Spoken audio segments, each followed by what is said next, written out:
Last week was our first playoff game, and my plaque psoriasis was so itchy under all my gear.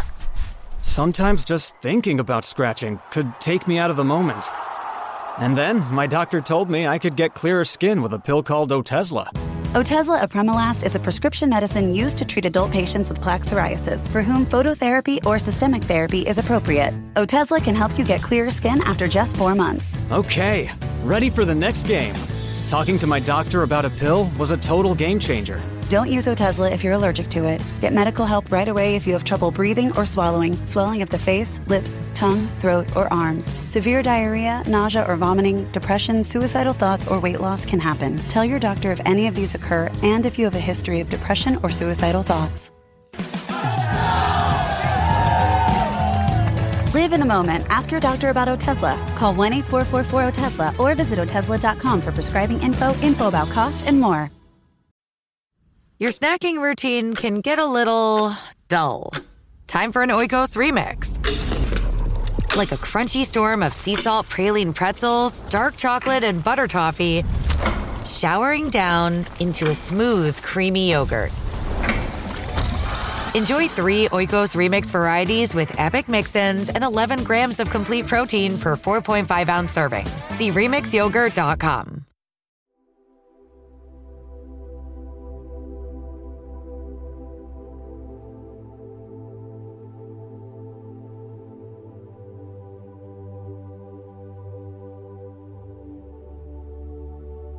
Bienvenidos a este espacio de reflexión. Hoy exploraremos una de las declaraciones más desafiantes que encontramos en los Evangelios, cuando Jesús afirma: «Es más fácil que un camello pase por el ojo de una aguja que el que un rico entre en el reino de Dios».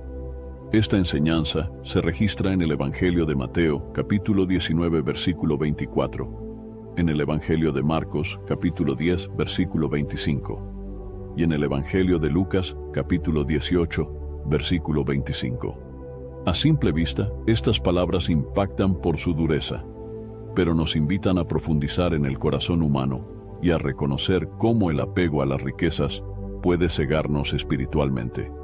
A lo largo de este video, nos sumergiremos en el contexto bíblico para comprender por qué Jesús utilizó esta comparación tan intensa.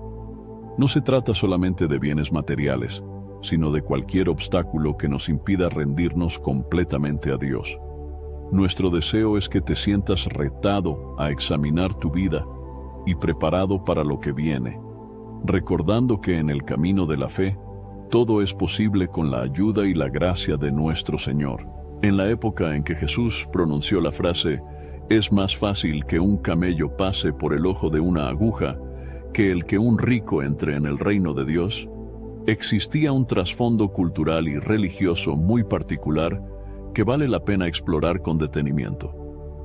Para entender mejor el impacto de esta declaración, debemos remontarnos a las costumbres y creencias que rodeaban a los judíos del primer siglo de nuestra era, especialmente en la región de Palestina, donde la predicación de Jesús tuvo lugar. A continuación, describiremos cómo se concebía la riqueza, qué significado se le atribuía a la prosperidad y por qué la enseñanza de Jesús confrontó de manera tan directa las expectativas de la sociedad. El pueblo de Israel, a lo largo de muchos siglos, había interpretado la prosperidad y la abundancia de bienes materiales como uno de los signos más evidentes de la bendición divina. Cuando se leían las escrituras del Antiguo Testamento, se destacaban las promesas de Dios relativas a la prosperidad material asociada a la fidelidad de su pueblo. Un ejemplo de ello se encuentra en Deuteronomio capítulo 28, donde se menciona cómo la obediencia a los mandamientos traería bendiciones en el campo, la ciudad y en todos los aspectos de la vida.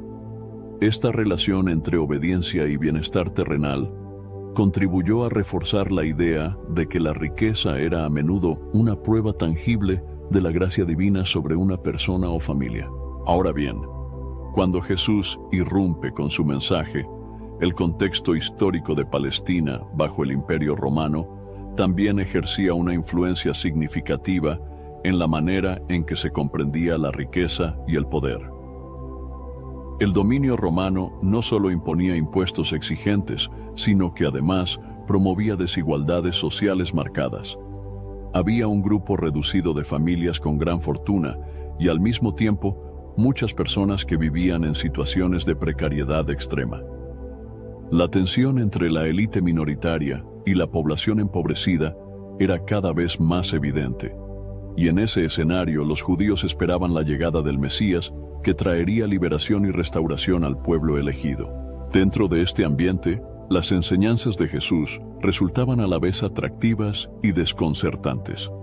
Por un lado, anunciaba el reino de Dios, lo que generaba esperanza de un nuevo orden. Por otro lado, sus palabras desafiaban los supuestos más arraigados en la mentalidad colectiva.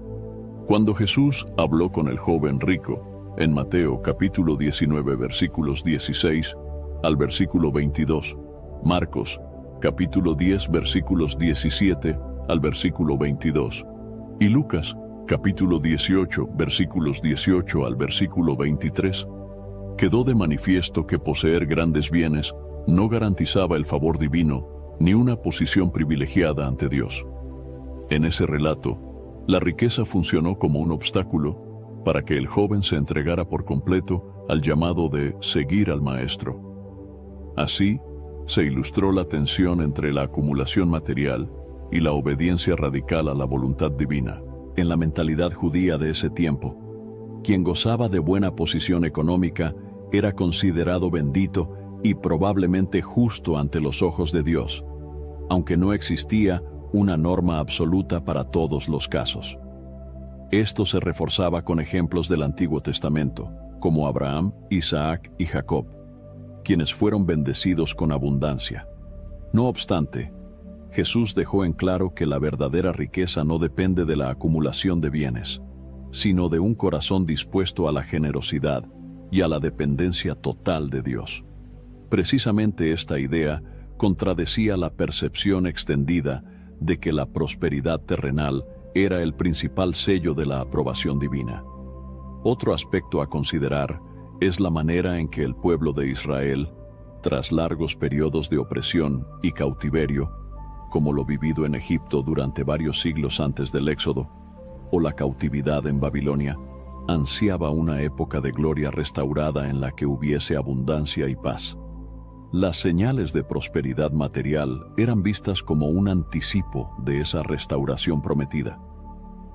Pero cuando Jesús habló de tesoros en el cielo, registrado en Mateo capítulo 6 versículos 19 al 21, y al mismo tiempo alertó acerca del peligro de acumular riquezas sin pensar en la eternidad, muchos sintieron que las enseñanzas del Maestro ponían en jaque sus aspiraciones terrenales. Es fundamental también detenernos en el hecho de que, en los días de Jesús, los líderes religiosos ejercían gran influencia.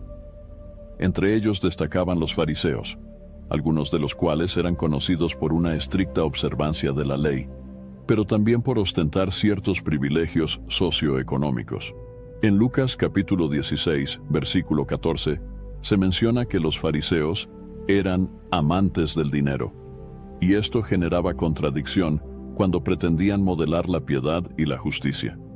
La advertencia de Jesús acerca de la imposibilidad de servir a Dios y a las riquezas, Mateo capítulo 6 versículo 24, confrontaba directamente esa actitud.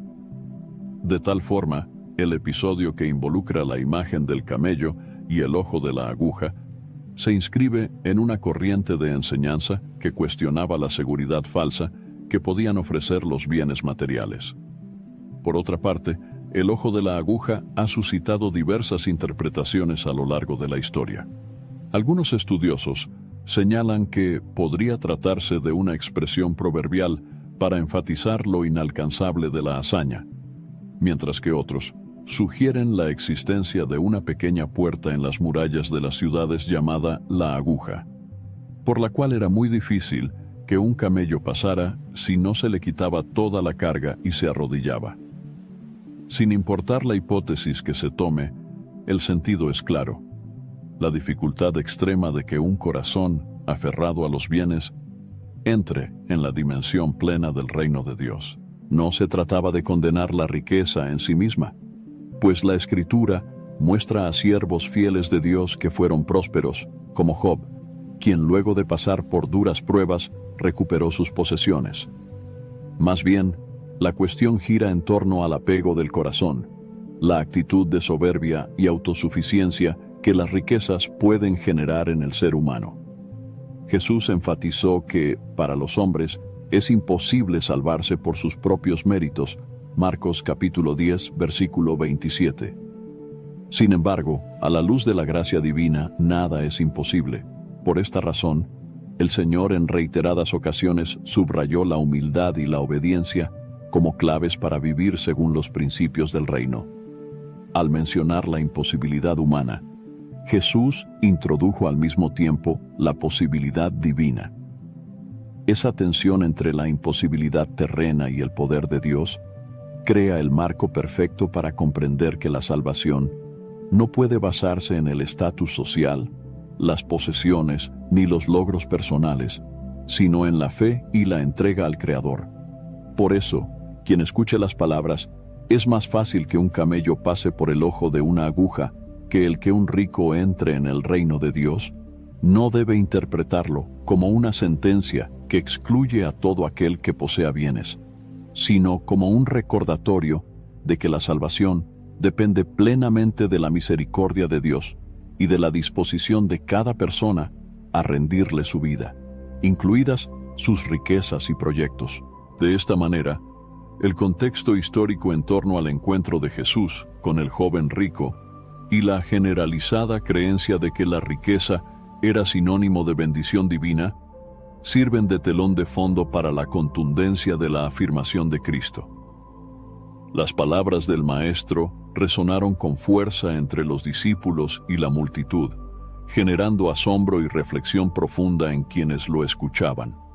Esta declaración seguiría marcando la enseñanza cristiana a lo largo de los siglos, llamándonos a examinar nuestras prioridades y a buscar una relación genuina con Dios, libre de la esclavitud a la codicia o a cualquier otro ídolo que ocupe el lugar que solo pertenece al Señor.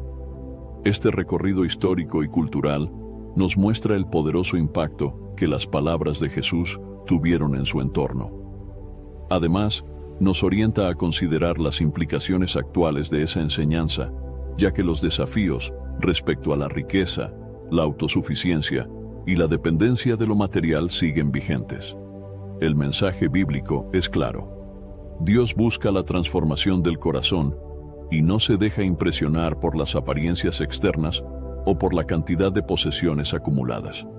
Por ello, reflexionar sobre el llamado de Cristo en este contexto histórico nos ayuda a comprender la magnitud de su enseñanza y a prepararnos para vivir conforme a los valores del reino que Él anunció. La expresión "es más fácil que un camello pase por el ojo de una aguja que el que un rico entre en el reino de Dios" ha generado innumerables debates a lo largo de la historia de la interpretación bíblica. Se encuentra registrada en Mateo capítulo 19, versículo 24, Marcos capítulo 10, versículo 25 y Lucas capítulo 18, versículo 25. El interés por esta frase surge principalmente porque el contraste entre un camello y el ojo de una aguja es muy drástico, y a primera vista sugiere algo imposible de lograr. A continuación, se profundizará en el trasfondo lingüístico, las posibles explicaciones culturales y la intención principal de las palabras de Jesús, siempre a la luz de lo que el texto sagrado enseña. Para empezar, el término camello, en el idioma original del Nuevo Testamento, que es el griego koiné, corresponde a la palabra camelos, utilizada de manera común para referirse al animal característico de las regiones desérticas del Medio Oriente. Por otro lado, la palabra aguja en griego es rapis, que describe la aguja utilizada para coser, un objeto pequeño y cotidiano. El simple hecho de imaginar a un camello intentando atravesar el minúsculo orificio de una aguja genera un cuadro surrealista que apunta a resaltar la dificultad de la tarea. En cuanto a la expresión ojo de una aguja, Se han planteado distintas interpretaciones que buscan explicar esta imagen de manera más concreta. Una de las teorías más conocidas propone que existía una puerta muy estrecha en las murallas de Jerusalén, frecuentemente llamada la aguja, por la que un camello difícilmente podía pasar, a menos que se le quitara la carga y se arrodillara. Quienes sostienen esta explicación afirman que Jesús aludiría a la necesidad de despojarse de toda carga material y humillarse para entrar en el reino de Dios. Sin embargo, otros expertos señalan que no hay referencias históricas contundentes acerca de una puerta con ese nombre en Jerusalén en la época de Jesús, al menos no en los registros que han perdurado. Por este motivo, algunos piensan que el sentido es meramente proverbial, destacando algo prácticamente imposible. La metáfora del camello y la aguja transmite un énfasis en lo desproporcionado. Un animal grande frente a un objeto casi diminuto. Jesús quiso ilustrar lo difícil que resulta para una persona rica rendirse a la soberanía de Dios cuando su corazón está atado a la riqueza. Aquí, la palabra rico no se limita solamente a una condición económica. Más bien, puede extenderse a cualquiera que ponga sus seguridades en algo distinto a la voluntad divina. El camello representa la magnitud de aquellos apegos que se acumulan en el corazón humano, mientras que el ojo de la aguja simboliza la estrechez de un camino que solo puede recorrerse con la ayuda del Señor.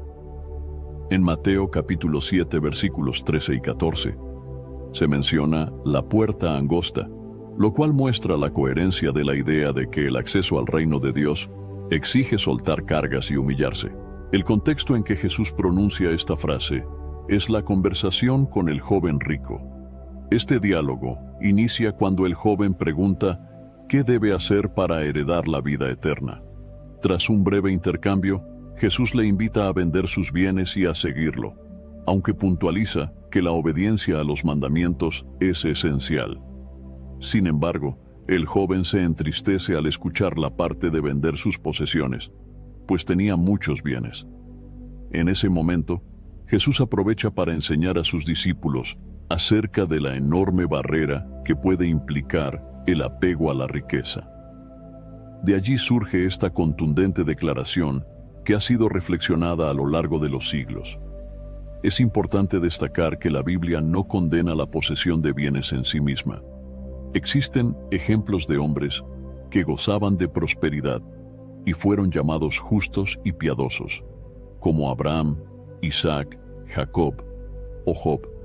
Lo que se resalta es la actitud del corazón y la forma en que el hombre maneja aquello que Dios le ha dado. La Escritura insiste en que el amor al dinero es la raíz de todos los males, según se menciona en 1 de Timoteo, capítulo 6, versículo 10.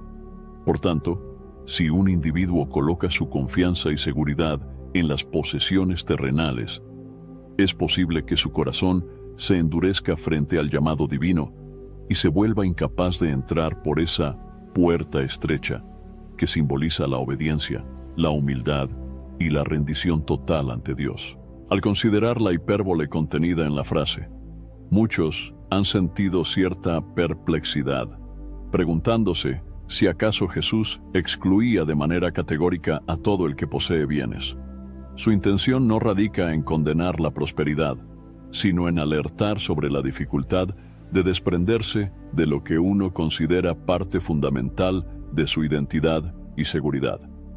La metáfora del camello atravesando el ojo de la aguja apunta a la imposibilidad humana de salvarse por esfuerzo propio, resaltando la dependencia que debemos tener de la gracia de Dios. Cuando los discípulos, llenos de asombro, le preguntan a Jesús, ¿quién podrá pues salvarse? Él responde, para los hombres esto es imposible, mas para Dios todo es posible. Estas palabras se encuentran en Mateo capítulo 19 versículos 25 y 26, confirmando que la intervención divina hace factible lo que parece inalcanzable. El mensaje central se vuelve claro. El reino de Dios es incompatible con la confianza en las riquezas, como medio de salvación o fuente principal de estabilidad.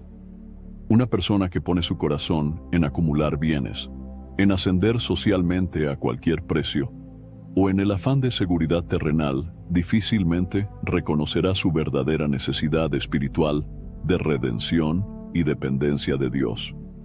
Por eso, Jesús utiliza esta imagen contundente para subrayar que la salvación no está sujeta a los logros materiales, sino a la fe y al arrepentimiento genuinos. Otra perspectiva interesante es la relación entre este episodio y la exhortación de Jesús a acumular tesoros en el cielo y no en la tierra. En Mateo capítulo 6 versículos 19 al 21, el Maestro advierte que las riquezas terrenales pueden ser destruidas por la polilla o robadas por ladrones, mientras que los tesoros celestiales permanecen incorruptibles.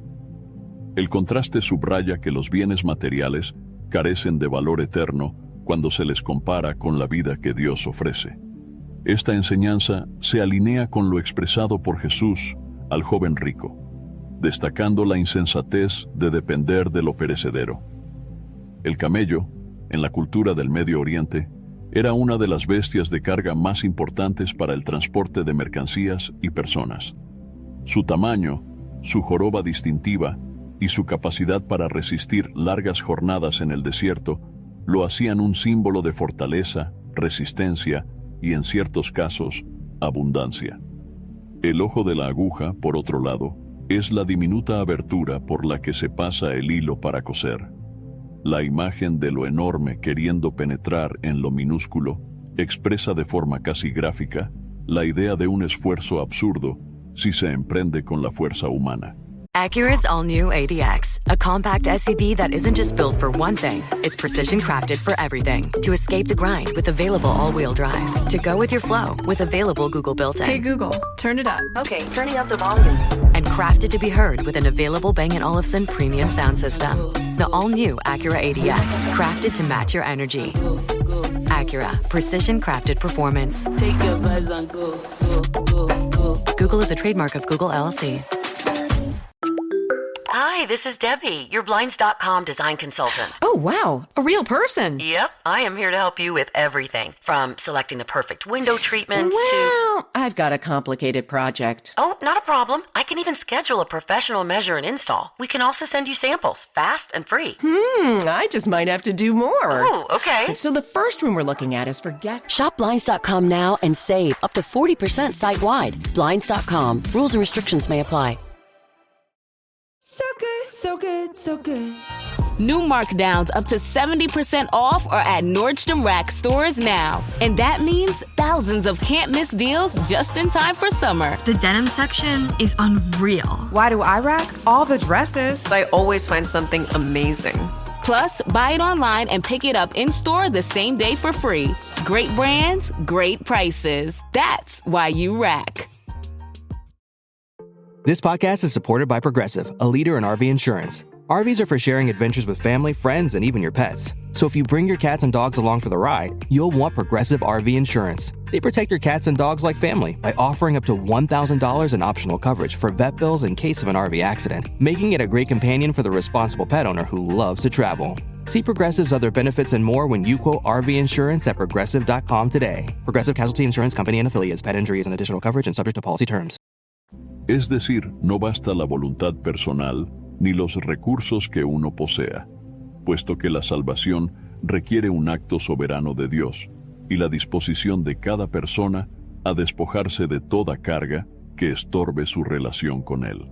Muchos intérpretes ven aquí una invitación a la humildad, recordando también las palabras de Jesús en Mateo capítulo 5 versículo 3, donde se declara bienaventurados a los pobres en espíritu, porque de ellos es el reino de los cielos.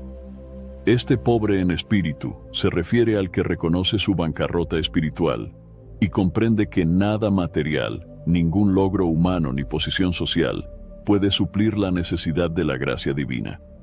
Ser pobre en espíritu implica entender la total dependencia de Dios, del mismo modo que un mendigo depende de la generosidad ajena para subsistir.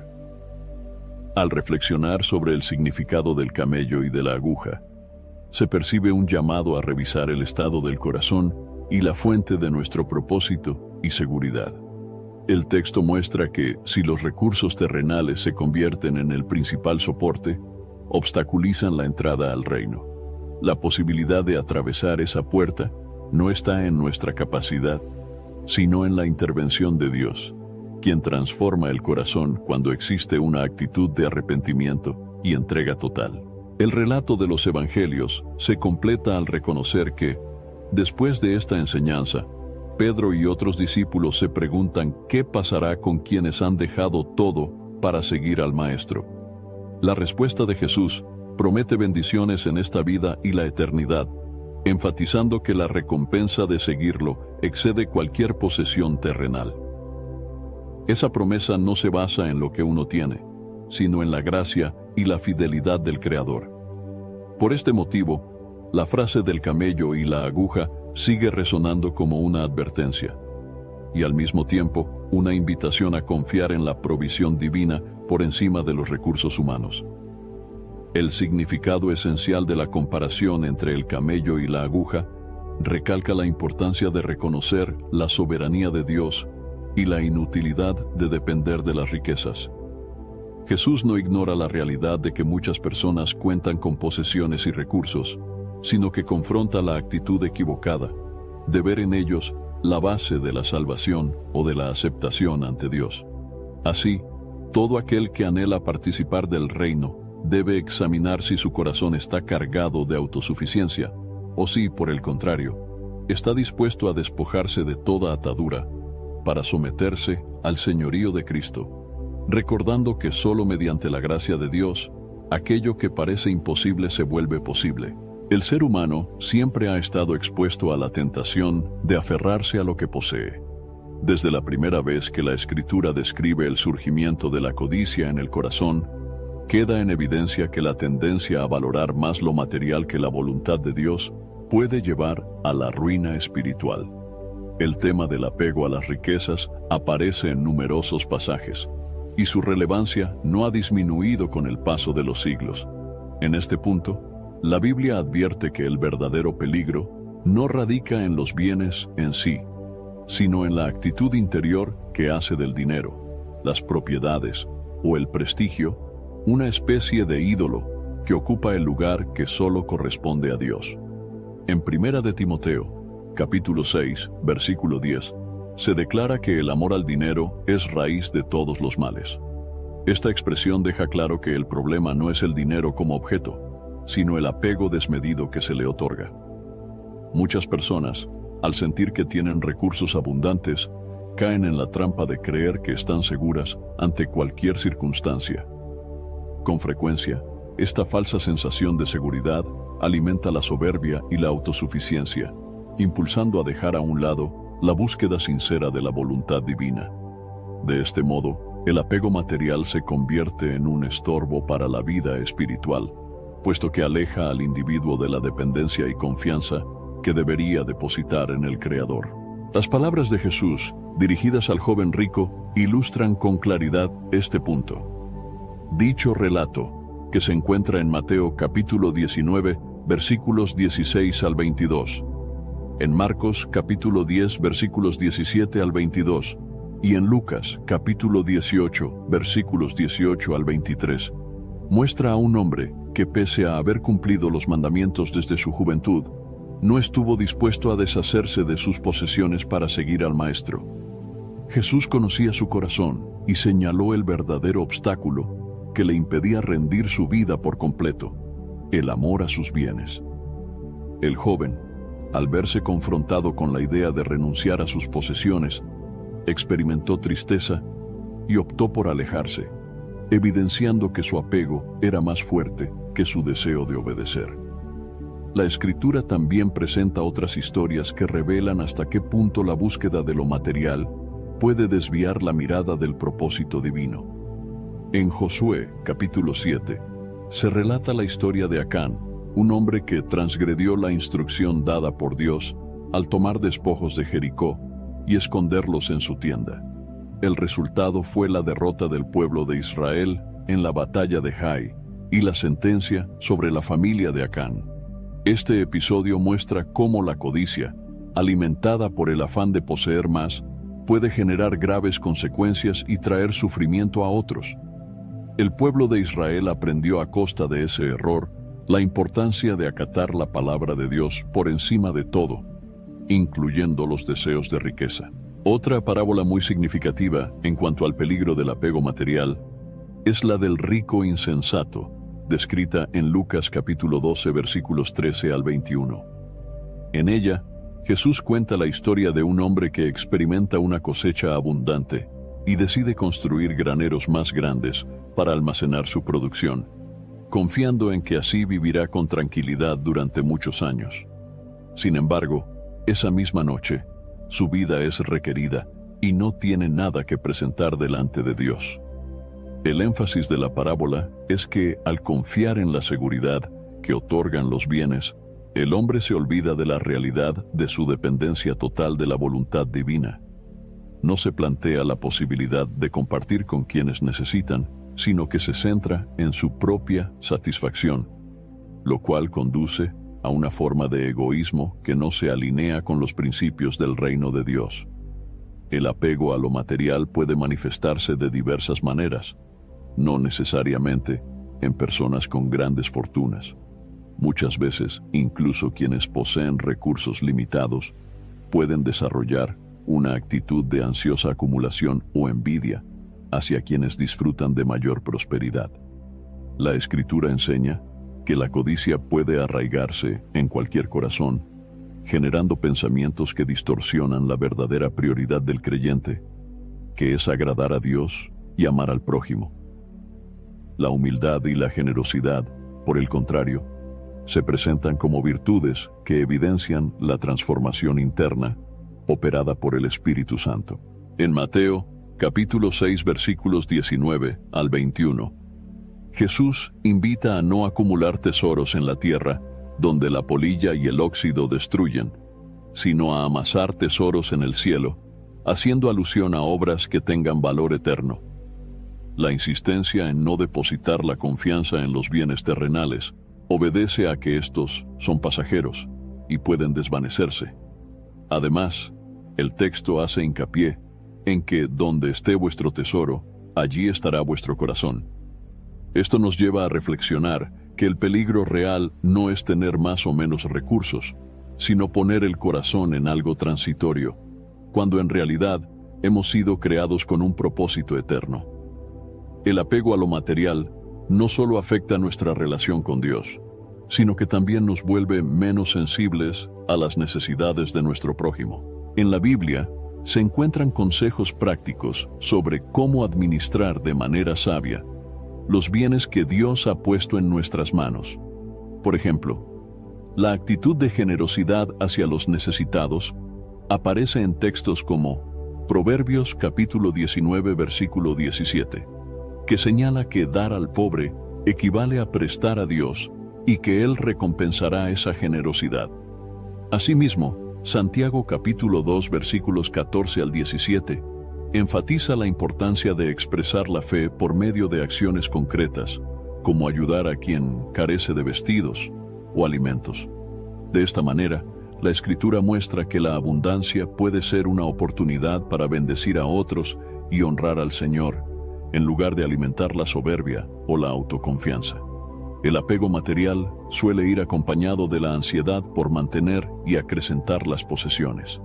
En Mateo capítulo 6 versículos 25 al 34, Jesús invita a sus discípulos a no inquietarse por lo que han de comer o vestir, recordando que Dios cuida de las aves y viste a los lirios del campo con un esplendor que el mismo Salomón nunca pudo alcanzar. El argumento del maestro es que si Dios se ocupa de dar sustento a las criaturas de la naturaleza, ¿cuánto más se ocupará de sus hijos? Cuando una persona entiende esta verdad, puede soltar la carga de la ansiedad y reconocer que su vida no depende únicamente de lo que posee. Al hablar del peligro del apego material, no puede obviarse la sutilidad con que éste se infiltra en la mente y el corazón. Un individuo puede iniciar con un deseo legítimo de bienestar y terminar atrapado en un afán incesante por obtener más, sea dinero, propiedades o cualquier otro bien valioso. Este afán puede llevar a relegar la vida de fe, la comunión con Dios y el servicio al prójimo a un segundo plano. Incluso en la iglesia primitiva, se observó cómo el afán de reconocimiento o la búsqueda de prestigio podía conducir a la hipocresía, tal como ocurrió en la historia de Ananías y Zafira en Hechos de los Apóstoles, capítulo 5, versículos 1 al 11. Ellos decidieron mentir acerca de lo que habían entregado, con el aparente propósito de mantener una buena imagen, pero su actitud resultó en juicio divino. Muchos creyentes, a lo largo de los siglos, han hallado en la enseñanza bíblica la fuerza para mantener el equilibrio correcto ante los recursos materiales, comprendiendo que todo proviene de Dios y que somos administradores de lo que Él nos da. De igual forma, el apóstol Pablo menciona que ha aprendido a contentarse cualquiera que sea su situación, como se aprecia en Filipenses, capítulo 4, versículos 11 al 13. Esta actitud de contentamiento es opuesta a la codicia, pues reconoce que la felicidad y la paz no dependen de la cantidad de bienes, sino de la relación con Dios. El mayor peligro del apego material es que funciona como un velo que impide ver la belleza de la comunión con el Señor. Si el corazón está saturado de deseos terrenales, se vuelve insensible a la voz divina y a la guía del Espíritu Santo. El creyente que adopta la mentalidad bíblica comprende que los bienes de este mundo son herramientas pasajeras y que la verdadera meta es avanzar hacia la patria celestial, como se describe en Hebreos capítulo 11, versículos 13 al 16. Por ello, en lugar de confiar en lo que se posee, es fundamental cultivar la dependencia de aquel que es el dueño de todo. El pasaje sobre el camello y el ojo de la aguja cobra sentido dentro de esta reflexión.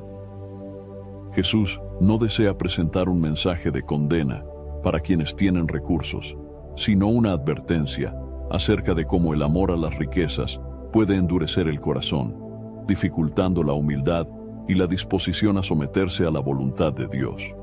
Cuando se cae en esa trampa, la persona se convence de que lo material le brinda una protección o una identidad que en realidad debería provenir de su Creador.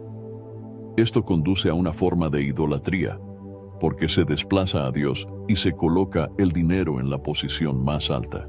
La invitación de la Escritura es a reconocer que todo lo que somos y tenemos procede de Dios, y a alinear nuestros anhelos con los valores del reino que Jesús proclamó. El creyente es llamado a ser diligente en su trabajo, sabio en la administración de sus recursos y generoso con quienes se encuentran en necesidad. Cuando se cultiva este enfoque, el peligro del apego material pierde fuerza, dando paso a una vida de gratitud y libertad en la presencia del Señor. El fruto de la obediencia a las enseñanzas bíblicas se traduce en una conciencia limpia y en la paz que proviene de saber que la verdadera riqueza no radica en la posesión de lo temporal, sino en la comunión con Dios y la esperanza de la vida eterna. El mensaje de Jesús acerca de la riqueza y la pobreza abarca mucho más que la mera acumulación de bienes materiales. En diversas ocasiones, el Maestro habló sobre la necesidad de buscar tesoros en el cielo y de no enfocarse en los recursos terrenales como fuente de seguridad. Esta idea contrasta con la creencia popular de que la prosperidad económica es un indicador inquebrantable de la bendición divina. Jesús vino a revelar que la auténtica riqueza no se mide en monedas o propiedades, sino en la intimidad con Dios, la obediencia a su palabra y la transformación interior que conduce a una vida plena. En Mateo capítulo 6, versículos 19 al 21, Jesús instruye a sus seguidores a no acumular tesoros en la tierra, donde la polilla y el óxido corroen, y donde los ladrones irrumpen y roban. En lugar de ello, les insta a almacenar tesoros en el cielo, haciendo hincapié en que donde se encuentre el tesoro, allí estará también el corazón. Este principio espiritual muestra que la verdadera riqueza consiste en aquello que no perece, como la comunión con Dios, y las buenas obras que surgen de la fe. Cuando el creyente adopta esta perspectiva, comprende que nada terrenal puede compararse a la bendición de estar cerca del Creador. El valor que Jesús confiere a la dependencia de Dios contrasta con la autoconfianza basada en las posesiones. En Mateo capítulo 8, versículo 20, se menciona la respuesta de Jesús a un escriba que deseaba seguirlo a cualquier lugar. El maestro declara que las zorras tienen guaridas y las aves del cielo sus nidos, pero el Hijo del Hombre no tenía dónde recostar la cabeza. Con esta afirmación, muestra que su misión no se sostenía en comodidades terrenales, sino en el cumplimiento del propósito divino. Su vida era el reflejo de una entrega total al Padre, dejando en claro que la estabilidad verdadera no depende de casas o ingresos, sino de la comunión con el Creador.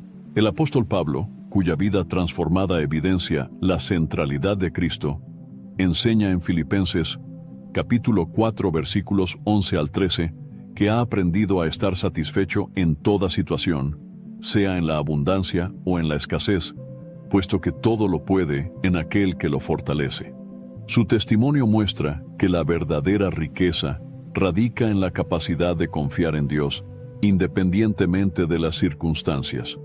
Para Pablo, más valioso que cualquier ganancia material era el conocimiento de Cristo Jesús, según se lee en Filipenses capítulo 3, versículos 7 y 8.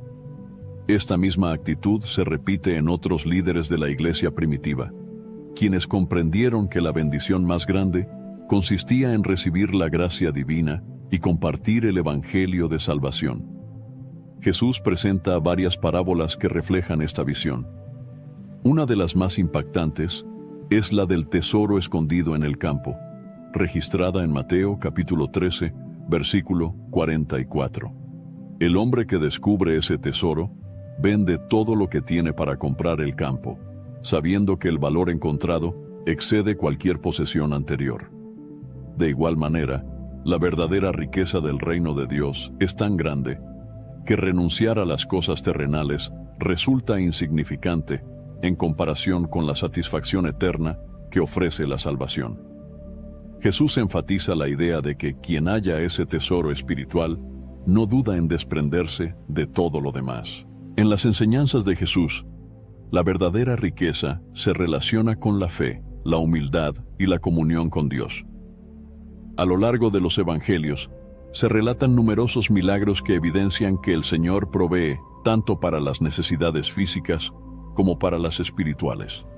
No obstante, en repetidas ocasiones, Jesús recalca que el mayor beneficio no radica en lo que se obtiene de manera temporal, sino en experimentar la presencia de Dios y la transformación que produce su palabra.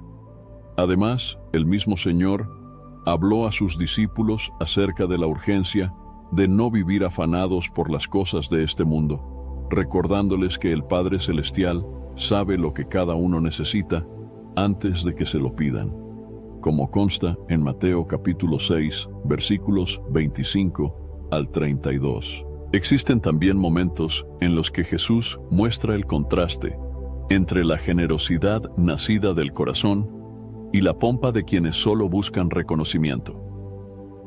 Un ejemplo claro aparece en Lucas capítulo 21, versículos 1 al 4, cuando el maestro observa a los ricos echando sus ofrendas en el arca del templo, y luego a una viuda pobre depositando 2 moneditas de escaso valor.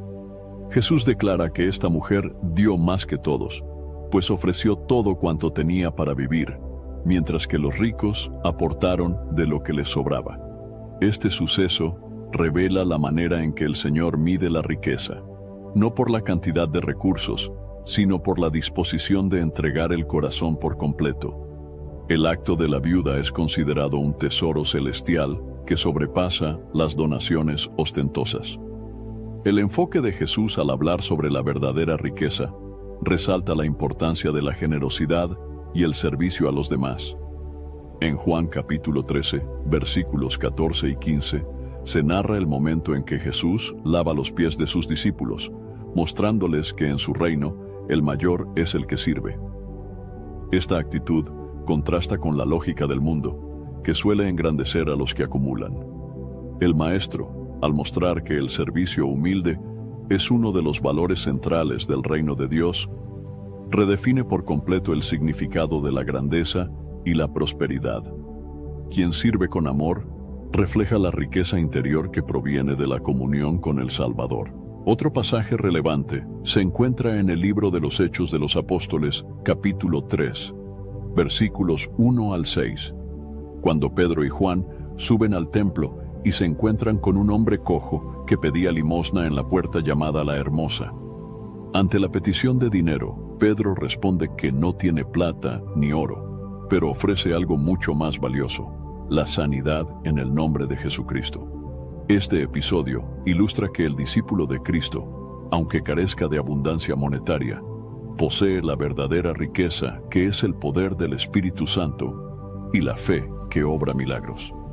El hombre lisiado recibe fuerzas en sus piernas, se pone en pie y glorifica a Dios, evidenciando que la bendición divina sobrepasa la esfera económica. La prosperidad bíblica, por tanto, no puede reducirse a una cuenta bancaria llena o a propiedades cuantiosas. La fe cristiana enseña que Dios puede bendecir a sus hijos con recursos cuando es su propósito, pero que la meta suprema es vivir una vida recta, llena de buenas obras y de amor al prójimo. Is anyone out there?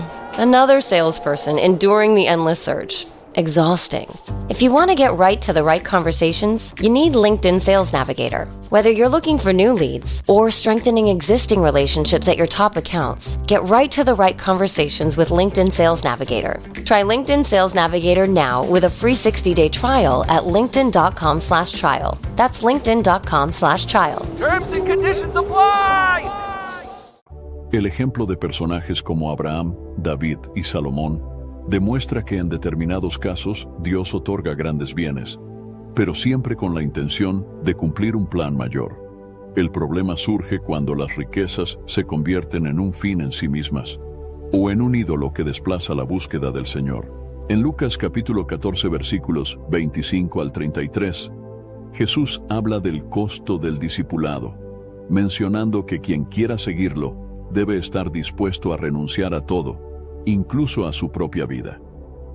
Esta renuncia no necesariamente implica quedar en la indigencia, sino reconocer que lo más valioso es la relación con Cristo y que cualquier bien terrenal ocupa un segundo lugar. Solo quien ha experimentado la gracia divina entiende la profundidad de estas palabras, pues descubre que la verdadera plenitud no depende de las fluctuaciones de la economía, sino de la certeza del amor de Dios. La diferencia entre la riqueza mundana y la celestial se hace más evidente cuando se contemplan las promesas de la vida eterna. En Apocalipsis capítulo 21 versículo 4 se describe la culminación de los planes divinos, con un mundo renovado en el que no habrá muerte ni dolor. El valor de la salvación se torna incalculable frente a las cifras monetarias, mientras que lo terrenal envejece, se deteriora o puede perderse en un instante. La esperanza eterna permanece firme como un ancla del alma, tal como sugiere Hebreos capítulo 6, versículo 19. El Señor revela su gracia y su poder al sostener a quienes confían en Él, mostrándoles que la paz interior y la fe sólida son bienes mucho más valiosos que cualquier fortuna. La vida y el mensaje de Jesús invitan a evaluar cuidadosamente qué tipo de riqueza se está persiguiendo. Cuando una persona se centra en incrementar sus posesiones sin buscar la voluntad de Dios, corre el riesgo de perder de vista el llamado a amar y servir. Quien, por el contrario, descubre la verdad del Evangelio y se rinde al Señor, comprende que la verdadera riqueza se define en la entrega, la generosidad y el compromiso con la palabra divina. De esta forma, no solo se experimenta el gozo de la comunión con Dios, sino que también se extiende la bendición a quienes rodean al creyente. El mejor ejemplo de la verdadera riqueza se encuentra en el mismo Hijo de Dios, quien, siendo dueño de todo por derecho, se despojó de su gloria para nacer en un humilde pesebre y dar su vida en la cruz, según Filipenses capítulo 2 versículos 6 al 8. Al resucitar, mostró que el poder de Dios trasciende todos los límites y que la victoria más grande es la redención del hombre. Esta exaltación final de Jesús proclama que el amor y la obediencia al Padre constituyen el mayor tesoro. Vale la pena reflexionar a la luz de esta verdad, reconociendo que el llamado cristiano no se limita a lo visible, sino que apunta a la comunión eterna con el Señor y a la participación en su reino de justicia y de paz. La enseñanza de Jesús sobre la dificultad de que alguien, aferrado a sus bienes, entre en el reino de Dios, conduce a un tema esencial dentro de la fe cristiana: la urgencia de un arrepentimiento genuino. Desde los primeros capítulos de los Evangelios hasta las epístolas finales, la Escritura afirma que nadie puede disfrutar plenamente de la comunión con Dios sin una transformación profunda del corazón. El arrepentimiento no se limita a lamentar los errores, sino que implica un cambio radical de dirección, un alejamiento del pecado y una entrega total a la voluntad divina. Las palabras griegas traducidas como arrepentimiento en el Nuevo Testamento transmiten la idea de un cambio de mentalidad, de una conversión interior que abarca pensamientos, actitudes y acciones. En Hechos de los Apóstoles, capítulo 2, versículo 38, el apóstol Pedro, tras el descenso del Espíritu Santo en Pentecostés, exhorta a la multitud a que se arrepientan y se bauticen en el nombre de Jesucristo para el perdón de sus pecados. Esta declaración muestra que el arrepentimiento es el primer paso para recibir la gracia y comenzar una vida nueva. No se trata de un simple formalismo religioso, sino de abrir el corazón a la obra del Espíritu de Dios. Jesús mismo inició su ministerio proclamando: «Arrepentíos, porque el reino de los cielos se ha acercado», como indica Mateo capítulo 4, versículo 17. Con estas palabras, estableció la necesidad de reconocer la propia condición de pecado y la urgencia de volverse a Dios. A lo largo de los Evangelios, el Maestro subrayó que no basta con pertenecer a un determinado grupo religioso o cumplir ritos externos. Es imprescindible una conversión genuina que nace en lo profundo del corazón y se refleja en la obediencia a la voluntad divina. De esta manera, el arrepentimiento va de la mano con la fe, ya que la persona se vuelve hacia el Creador para recibir perdón y ser regenerada. En Lucas capítulo 13, versículos 1 al 5, Jesús aborda la cuestión del arrepentimiento al referirse a ciertas tragedias que habían acontecido. Algunos se preguntaban si los que murieron eran más pecadores que los demás, y el Señor respondió con claridad que, si no se arrepienten, todos perecerán igualmente. Con ello, subraya que el arrepentimiento es una necesidad universal, no algo que atañe solo a quienes cometen faltas extremas. Todo ser humano, con independencia de su condición social o económica, requiere examinar su relación con Dios y tomar la decisión de abandonar el pecado para abrazar la verdad. El arrepentimiento va más allá de las emociones pasajeras de culpa o de tristeza. Aunque la convicción de pecado suele causar dolor en el alma, el genuino arrepentimiento se demuestra con frutos dignos de cambio. Juan el Bautista, en Mateo capítulo 3, versículo 8, llama a la multitud a producir frutos que testifiquen la veracidad de su arrepentimiento. Esto implica que la persona transformada se aleja de las prácticas que Dios desaprueba y comienza a caminar en rectitud y amor hacia el prójimo. El fruto visible del arrepentimiento es la obediencia, la gratitud y la humildad ante la autoridad divina. En el contexto de la riqueza y la dificultad que ésta puede generar para entrar en el reino de Dios, el arrepentimiento se expresa en la forma de desprendimiento y generosidad. Un claro ejemplo lo encontramos en la historia de Zaqueo, relatada en Lucas capítulo 19, versículos 1 al 10. Este hombre, recaudador de impuestos y con fama de deshonestidad, experimenta un cambio radical al recibir a Jesús en su casa.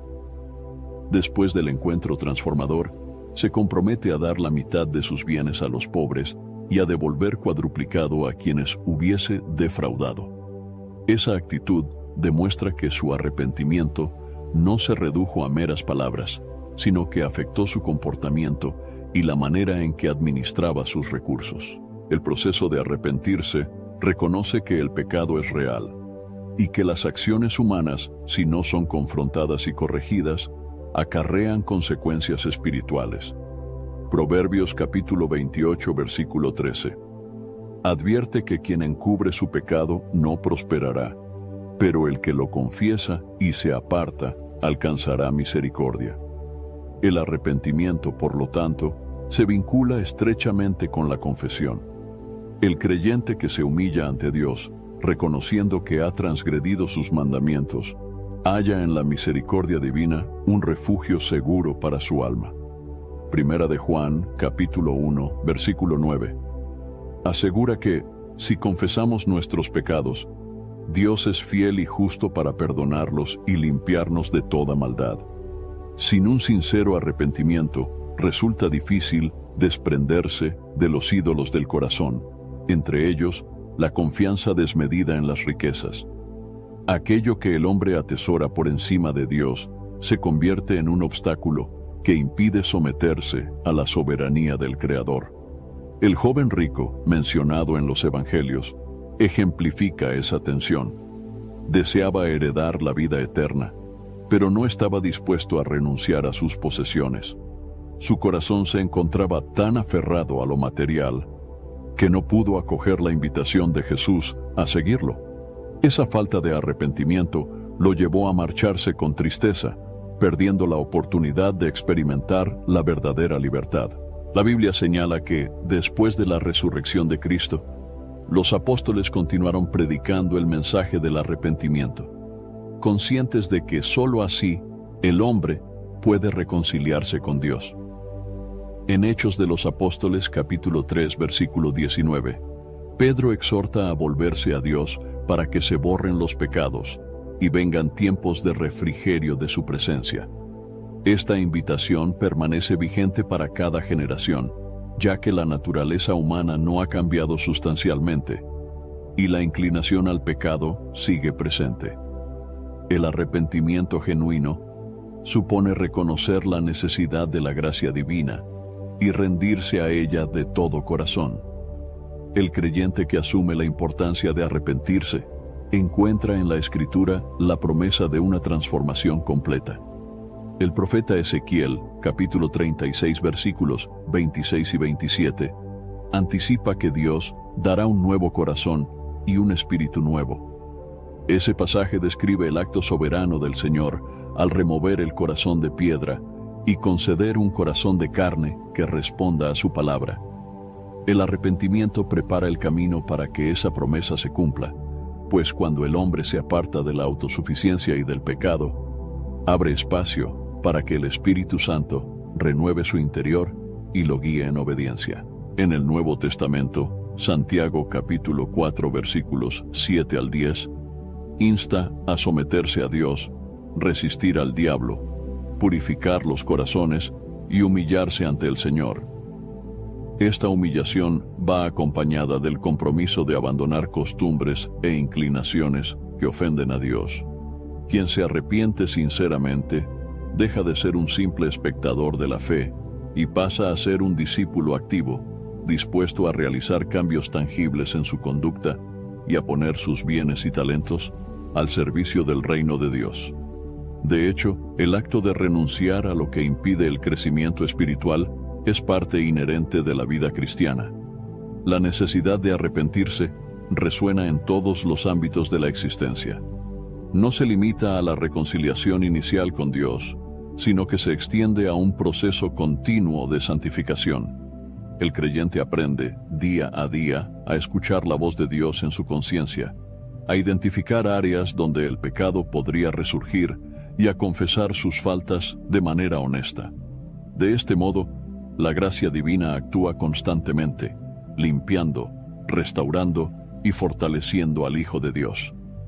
El rey David expresó en el Salmo 51 su clamor de arrepentimiento, pidiendo a Dios que crease en él un corazón limpio y renovase un espíritu recto en su interior, ejemplificando que hasta alguien con una relación profunda con el Señor necesita arrepentirse y buscar la purificación. La Biblia enseña que el arrepentimiento genuino no conduce a la desesperanza, sino a la vida. El dolor por el pecado se convierte en gozo cuando el corazón experimenta el perdón divino y la paz que sobrepasa todo entendimiento, según Filipenses capítulo 4, versículo 7. Esa paz es la que otorga confianza para enfrentar el futuro, sabiendo que Dios es fiel para sostener a quienes se acogen a su gracia.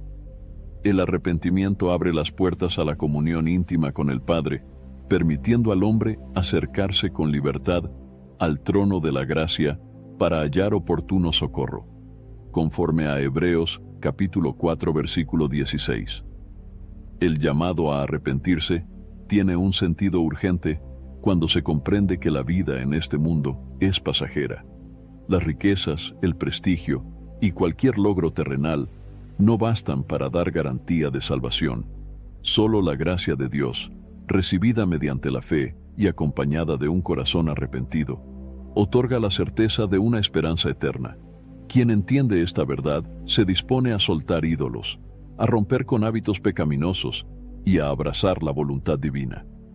El arrepentimiento, por tanto, no es un mero requisito, sino una invitación amorosa del Creador para que cada persona experimente la plenitud de la vida que Él diseñó desde antes de la fundación del mundo. La Biblia enseña que la salvación no puede ser alcanzada mediante méritos humanos, sacrificios personales o logros terrenales. De acuerdo con la Escritura, el ser humano, manchado por el pecado desde la caída de Adán, se halla incapacitado para reconciliarse con Dios por sus propios medios. Esta verdad se muestra de manera contundente en pasajes como Efesios, capítulo 2, versículos 8 al 9, donde el apóstol Pablo declara que la salvación es por gracia, por medio de la fe, y que no procede de obras, para que nadie se gloríe. En esta afirmación se resume un pilar fundamental de la fe cristiana. La iniciativa y el poder para salvar pertenecen al Creador, quien extiende su mano hacia la humanidad perdida. El término gracia en las Escrituras encierra la idea del favor inmerecido que Dios concede al hombre. Romanos capítulo 3 versículos 23 al 24 pone de relieve que todos pecaron y están privados de la gloria divina, pero son justificados gratuitamente por la gracia que se halla en Cristo Jesús. Este aspecto subraya que la salvación no se adquiere como un pago o un resultado de la buena conducta, sino como un regalo que proviene del amor de Dios. Nadie, por más buenas obras que realice, puede igualar la santidad del Altísimo, ni anular su propia deuda espiritual. Solo el sacrificio perfecto de Jesús en la cruz, al entregar su vida, cumple los requerimientos de la justicia divina. En el Antiguo Testamento, las ofrendas y los sacrificios de animales apuntaban a la necesidad de expiación por el pecado. Sin embargo, según Hebreos capítulo 10 versículos 1 al 4, la sangre de toros y machos cabríos no podía quitar del todo el pecado, sino que solo prefiguraba el sacrificio definitivo que Cristo efectuaría más adelante. Este sacrificio se consumó en la cruz, otorgando al creyente un camino de reconciliación con el Padre. El velo del templo se rasgó de arriba abajo, simbolizando el acceso directo a la presencia divina. De ese modo, la salvación se entiende como el plan perfecto de Dios, revelado progresivamente desde el inicio de la historia bíblica. El ser humano, aunque intente con todas sus fuerzas vivir conforme a las normas divinas, se tropieza con su propia naturaleza caída. Romanos capítulo 7 describe la lucha interna que padece aquel que quiere hacer el bien, pero termina haciendo el mal que no desea. Esta tensión evidencia que nadie puede por sí mismo cumplir cabalmente la voluntad del Creador. Por eso, la Biblia insiste en que la única vía de salvación es la fe en Jesucristo, quien cumplió la ley de manera perfecta y tomó sobre sí la culpa de la humanidad. Este intercambio asombroso, en el que Cristo asume el lugar del pecador y el pecador recibe la justicia de Cristo, se denomina justificación. La justificación es un acto forense en el que Dios declara justo a quien cree en la obra de Cristo. En 2 de Corintios capítulo 5, versículo 21, se expone que aquel que no conoció pecado, es decir, Jesús, fue hecho pecado por nosotros, para que fuéramos hechos justicia de Dios en él. Esa transacción espiritual no depende de logros humanos, linaje, poder económico o adherencia a reglamentos externos, sino de la confianza puesta en el Salvador. El ejemplo bíblico más destacado de esta verdad es Abraham, a quien se le acreditó la justicia por creer en la promesa divina, de acuerdo con Génesis capítulo 15, versículo 6. Más tarde, el Nuevo Testamento utiliza este caso para recalcar que la fe, no las obras, es el camino para recibir la justificación. Juan capítulo 3, versículo 16, es uno de los textos más conocidos que expresa la iniciativa divina al amar tanto al mundo que entregó a su Hijo unigénito, para que todo aquel que en Él cree no se pierda, sino que tenga vida eterna. Este versículo muestra la esencia de la salvación. No emana de la buena voluntad del hombre, sino de la compasión del Creador, que envía a su propio Hijo para redimir a la humanidad. El ser humano es invitado a responder con fe y arrepentimiento, pero el mérito y el poder provienen de Dios. Así, se reafirma el fundamento bíblico de que la salvación es obra de lo alto, inaccesible a las fuerzas meramente humanas. El apóstol Pablo, en Tito capítulo 3, versículos 4 al 7, describe la misericordia de Dios como el motor de la salvación. No por obras de justicia que nosotros hubiéramos hecho, sino conforme a su misericordia, por medio del lavamiento de la regeneración y la renovación en el Espíritu Santo. De este modo, el creyente renace espiritualmente y se convierte en hijo de Dios, heredero de la promesa eterna. La regeneración, obra exclusiva del Espíritu, refuerza que no es el individuo quien se transforma a sí mismo, sino el Señor quien opera el cambio interno, lo cual da frutos visibles en la conducta. En el Antiguo Testamento se hallan múltiples profecías que anuncian la redención futura y la incapacidad humana de alcanzar la justicia por su propio esfuerzo. Isaías capítulo 53 describe al siervo sufriente que llevaría sobre sí las iniquidades de muchos, sufriendo el castigo que merecían.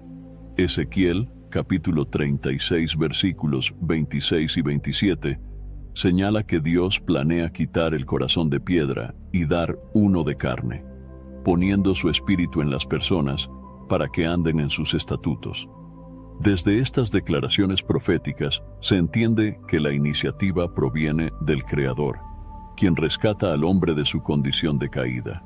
El reino de Dios, anunciado por Jesús, opera bajo principios muy distintos a los que rigen las sociedades humanas. Mientras que el mundo valora el esfuerzo individual y la autosuficiencia, la Biblia enseña que la mayor victoria del hombre radica en reconocer su impotencia ante el pecado y depender del poder divino. De ahí que el Maestro haya afirmado en Mateo capítulo 19, versículo 26, que lo que es imposible para los hombres es posible para Dios. Aludiendo al ejemplo del camello y el ojo de la aguja, se resalta la incapacidad de quien confía en sus recursos para alcanzar la salvación. El Espíritu Santo interviene para quebrantar la soberbia humana y guiar al arrepentimiento. El Nuevo Testamento también muestra que, aunque las obras no son el medio para la salvación, sí son la evidencia de una fe auténtica. En Santiago capítulo 2 versículos 14 al 17, se advierte que la fe sin obras está muerta.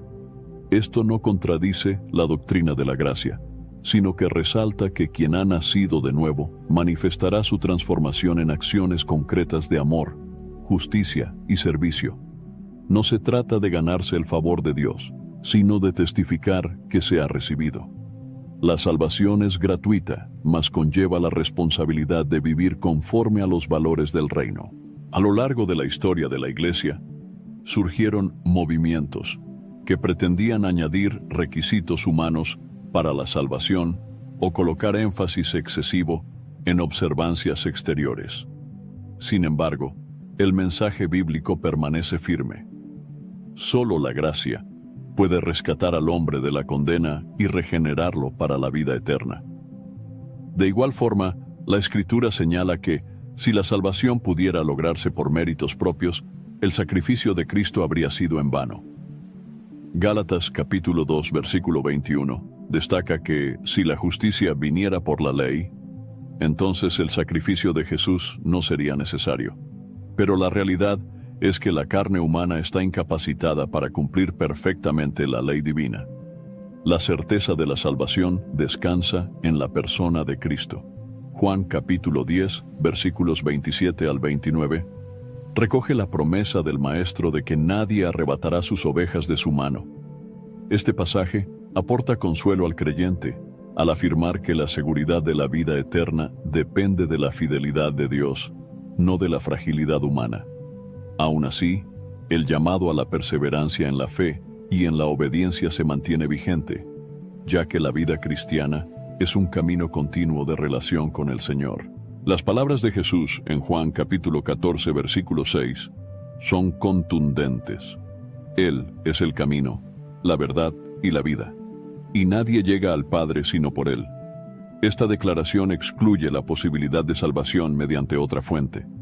Ni filosofías, ni religiosidades, ni costumbres culturales pueden suplir la obra redentora de Cristo. Por lo tanto, abrazar la fe en Jesús implica reconocerlo como el único mediador entre Dios y los hombres, según 1 de Timoteo capítulo 2, versículo 5. Quien de verdad comprende esta verdad, deposita toda su confianza en el Señor, abandonando cualquier intento de obtener méritos por sí mismo.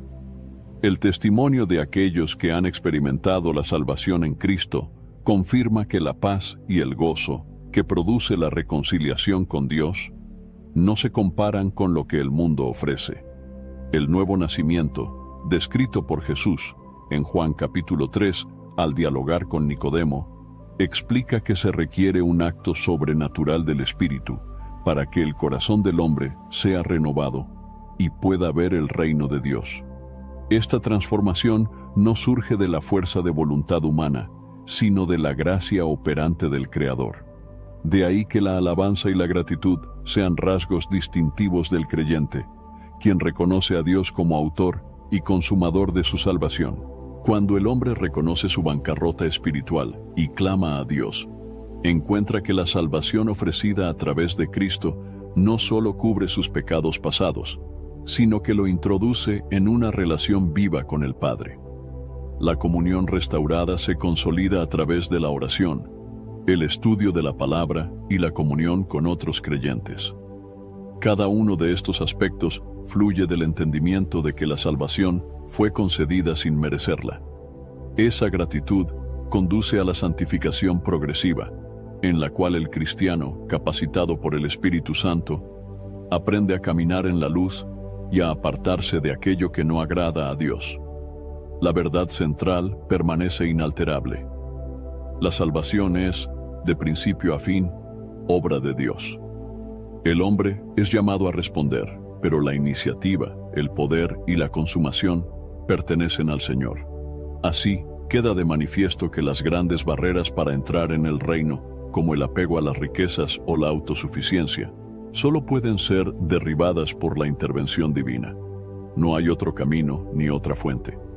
Este entendimiento conduce a la humildad y a la adoración, reconociendo la grandeza y la misericordia del Dios que entregó a su propio Hijo para redimir a la humanidad pecadora.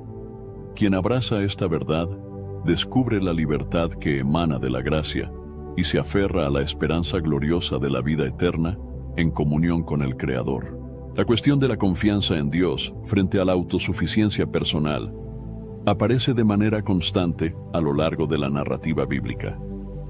Desde el Antiguo Testamento se registra cómo el pueblo de Israel dependía del Señor en el desierto, recibiendo el maná día tras día, sin acumular provisiones para el siguiente. excepto cuando Dios lo ordenaba en el contexto del día de reposo. Este detalle, narrado en Éxodo capítulo 16, demuestra que el Creador quería enseñarles a vivir confiando en su fidelidad, en lugar de depender exclusivamente de sus propias capacidades. El mensaje se repite en múltiples episodios.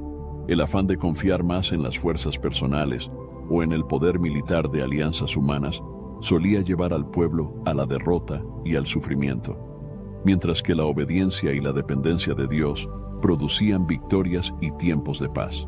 Proverbios capítulo 3 versículos 5 y 6 encierra en pocas palabras la esencia de la confianza en Dios. Fíate de Jehová de todo tu corazón y no te apoyes en tu propia prudencia. Reconócelo en todos tus caminos, y Él enderezará tus veredas.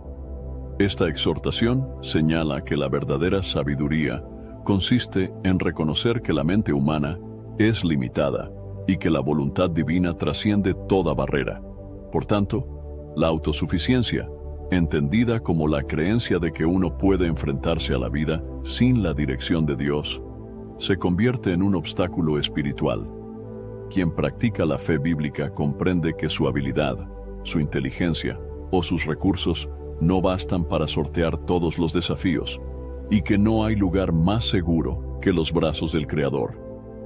Uno de los ejemplos más ilustrativos de lo que implica confiar en Dios por encima de toda fuerza humana se encuentra en la historia de Gedeón, relatada en Jueces capítulo 6 y capítulo 7. El Señor reduce el ejército de Gedeón a una mínima parte, dejando en evidencia que la victoria no se logra a través de grandes números, sino mediante la intervención divina. Al debilitar los medios humanos, Dios enseña que no es el tamaño del ejército ni la estrategia militar lo que determina el resultado, sino su propia voluntad y poder. Este relato muestra que la autosuficiencia humana suele verse confrontada cuando el Señor decide manifestar su soberanía. Otro episodio de las Escrituras que expresa la tensión entre la confianza en Dios y la autosuficiencia es el relato del rey Ezequías. En Segunda de Reyes capítulo 19, el monarca de Judá se enfrentaba a las amenazas de Sennacherib, rey de Asiria, cuyos ejércitos habían conquistado numerosas ciudades. En lugar de pactar con fuerzas paganas o fiarse de los números, Ezequías llevó la carta de amenazas al templo y la presentó ante Dios, buscando auxilio en oración. El Señor respondió, liberando sobrenaturalmente a Jerusalén.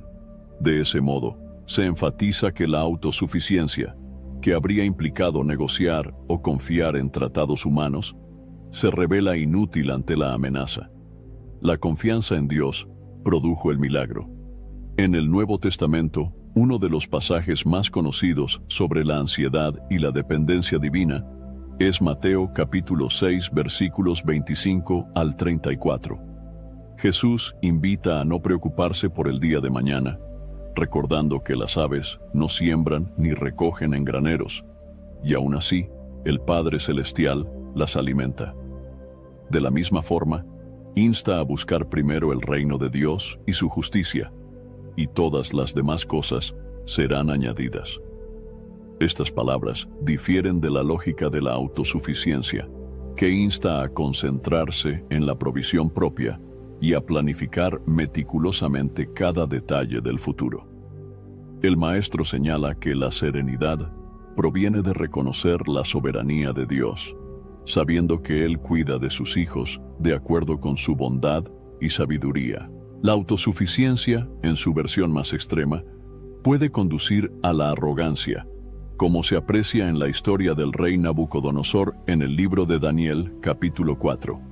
Este gobernante se jacta de haber edificado un gran imperio por su poder, olvidando que todo lo que tenía provenía en realidad del Altísimo. Para quebrantar esa soberbia, Dios permite que Nabucodonosor pierda su cordura durante un tiempo y viva como un animal en el campo, hasta que, al recobrar la razón, reconoce que el poder y la gloria pertenecen al Señor y no al hombre. Este suceso muestra el contraste entre la ilusión de autonomía y la verdad de la dependencia total que la criatura tiene con respecto a su creador. En el contexto del tema, es más fácil que un camello pase por el ojo de una aguja que el que un rico entre en el reino de Dios. La autosuficiencia se manifiesta en quienes confían excesivamente en sus bienes. Cuando una persona posee abundantes recursos, corre el riesgo de engañarse pensando que no requiere de la provisión divina. Sin embargo, la advertencia de Jesús en Mateo capítulo 19, versículo 23, hace hincapié en que el apego a lo material dificulta la sumisión a la voluntad del Señor. La autosuficiencia económica puede generar una falsa idea de independencia, alejando al individuo de la humildad que caracteriza la verdadera fe bíblica. El apóstol Pablo experimentó la tensión entre la suficiencia humana y la dependencia de Dios cuando enfrentó múltiples aflicciones, como se detalla en 2 de Corintios capítulo 11. Allí describe naufragios, peligros de ladrones, peligros en la ciudad y en el desierto, y muchas otras situaciones límites. A pesar de su preparación intelectual y su fuerza de carácter, reconoce que solo el poder divino lo sostiene. En 2 de Corintios capítulo 12, versículo 9, el Señor le declara: «Bástate mi gracia, porque mi poder se perfecciona en la debilidad». Dicho de otro modo, la plenitud de la fuerza de Dios se evidencia cuando el hombre reconoce su incapacidad y se rinde ante la gracia divina. En numerosas ocasiones, la autosuficiencia surge de una idea equivocada de control. El ser humano, temeroso de la incertidumbre, busca aferrarse a lo que puede manejar, sean recursos económicos, conocimiento o habilidades, para no sentir vulnerabilidad. No obstante, la Escritura recalca que la verdadera paz procede de reconocer la soberanía del Creador, que gobierna el universo con amor y justicia. Salmo 127, versículo 1 señala que si el Señor no edifica la casa, en vano trabajan quienes la construyen. Y si el Señor no guarda la ciudad, en vano vela la guardia. Este pasaje recalca que, por muchos esfuerzos que el hombre realice, todo queda incompleto si Dios no está presente para bendecirlo. Por otra parte, la confianza en Dios no supone la pasividad o la pereza. El creyente es llamado a trabajar con diligencia, a administrar responsablemente lo que se le ha encomendado y a ser previsivo. La diferencia radica en que, al obrar, se reconoce la autoridad divina y se somete cada plan al consejo de la palabra. Santiago capítulo 4 versículos 13 al 15. Reprende la actitud de quienes hablan con presunción sobre el futuro, sin considerar que sus vidas están en manos del Señor y que no pueden controlar lo que sucederá al día siguiente. Esta enseñanza alimenta la humildad de corazón, propia de quien confía plenamente en aquel que tiene cuidado de sus hijos. Cuando una persona comprende que la autosuficiencia es una ilusión y decide volcar su corazón hacia la dependencia de Dios, experimenta libertad. Deja de cargar el peso de tener que resolverlo todo por sí misma y descansa en las promesas divinas. Filipenses capítulo 4, versículos 6 y 7. Exhorta a no estar afanosos, sino a presentar toda petición delante de Dios con oración y ruego, y a dar gracias, asegurando que la paz que sobrepasa todo entendimiento guardará los corazones y los pensamientos en Cristo Jesús. Esa paz espiritual es el reflejo más claro de lo que significa confiar en Dios y rehusar el espejismo de la autosuficiencia. El contraste entre la autosuficiencia y la confianza en Dios se acentúa al reconocer que la salvación misma no se basa en obras humanas, sino en la gracia del Señor. Si el hombre no puede salvarse por sus méritos, tampoco tiene capacidad de sostener su vida sin la ayuda divina. Cada respiro depende de la voluntad del Creador y por ende, la humildad se hace imprescindible. Esta visión bíblica anima al creyente a rendir todo proyecto, toda posesión y toda fortaleza personal al gobierno de Dios, sabiendo que en su voluntad está la plenitud del propósito y la protección más segura que existe.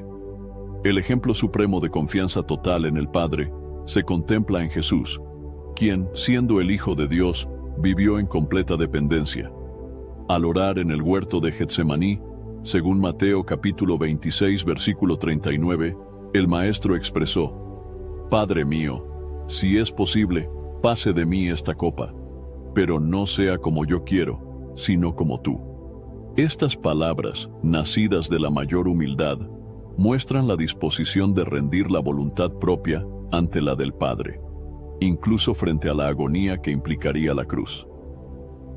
Lejos de cualquier autosuficiencia, Jesús encarnó la perfecta confianza en la sabiduría y en el plan divino, dejando una lección eterna a quienes desean caminar en comunión con Dios. La Escritura presenta múltiples relatos de hombres y mujeres que ante el llamado de Dios renunciaron a posesiones, posiciones destacadas o privilegios para abrazar la voluntad divina y manifestar una fe genuina. Estos ejemplos de desprendimiento no siempre aluden a la pobreza material como un fin en sí mismo, sino a la disposición del corazón para priorizar el propósito de Dios por encima de toda ventaja terrenal. A lo largo de la historia bíblica, se confirma que esta renuncia, motivada por la obediencia y el amor al Creador, suele derivar en bendiciones espirituales y, en muchos casos, en la edificación de incontables personas. Uno de los primeros modelos de desprendimiento surge con Abraham. En Génesis capítulo 12, versículos 1 al 4, se relata cómo Dios le ordena dejar su tierra, su parentela y la casa de su padre para dirigirse hacia la tierra que él le mostraría. Este patriarca no dudó en abandonar la seguridad de su entorno, confiando en la promesa divina. El llamado implicaba una separación radical de todo lo conocido, pero el resultado fue el establecimiento del pueblo de Israel y la bendición que, según el texto sagrado, alcanzaría a todas las naciones de la tierra. La historia de Abraham prueba que la fe verdadera se expresa en acciones concretas, incluso cuando implican sacrificar comodidad o estabilidad. Otro ejemplo notable de desprendimiento se halla en la vida de Moisés.